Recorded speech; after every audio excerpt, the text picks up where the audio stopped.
നമസ്കാരം. വരൂ. വന്ന് കേറിയപ്പോ തന്നെ കുറെ ശകനങ്ങൾ നമ്മുടെ കണ്ണിൽ പെട്ടിട്ടുണ്ട്. ഗൃഹസ്ഥേ സ്ഥാപിതം കർമ്മയോഗിതം ത്രിതസ്ഥാനം. എന്താ സംസ്കൃതാണേ. ഞാൻ വെച്ച് വൈകൃതമായിരിക്കും. പ്രശ്നങ്ങളെ കുറിച്ച് ഫോണിൽ എന്നോട് സംസാരിച്ചായിരുന്നല്ലോ. താങ്കളുടെ ഭർത്താവ് എവിടെയാണ്? ജോലിക്ക് പോയിരിക്കുവോ? ഇപ്പൊ വരും. എങ്ങനെയാണ് പോയിരിക്കണത്? ബൈക്കില്. ഇരുചക്ര വാഹനത്തിലോ? ദേവി എന്തായി കേക്കണത്? അയ്യോ, പെട്ടെന്നല്ലേ പുള്ളിയെ വിളിക്ക.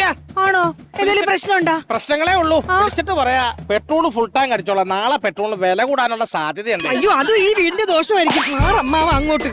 ഈ ദോഷങ്ങളൊക്കെ ഒരു പരിഹാരം കണ്ടെത്തണം. എനിക്ക് വീടിന്റെ പരിസരം മുഴുവൻ ഒന്ന് നോക്കി കാണേണ്ടിയിരിക്കുന്നു. കന്നിക്കോണ്, ഈശാന കോണ്, ബാഹ്യ കോണ്. വീഡിയോ കോണോ? വീഡിയോ കോണോ? അത് നമ്മുടെ ടിവിയാണ്. അമ്മാവനാ. അമ്മാവ് ജീവിച്ചിരിപ്പുണ്ടോ? ഉണ്ട്. ഉണ്ടെങ്കിൽ അമ്മാവിയെ വിളിച്ചിട്ട് ഓൺലൈനിൽ നിന്ന് ഒരു വെള്ള സാരി ഓർഡർ ചെയ്ത് വെച്ചോളാൻ പറഞ്ഞോളൂ. അതെന്തിനാ? സമയത്ത് തെക്കോടെ ഓടി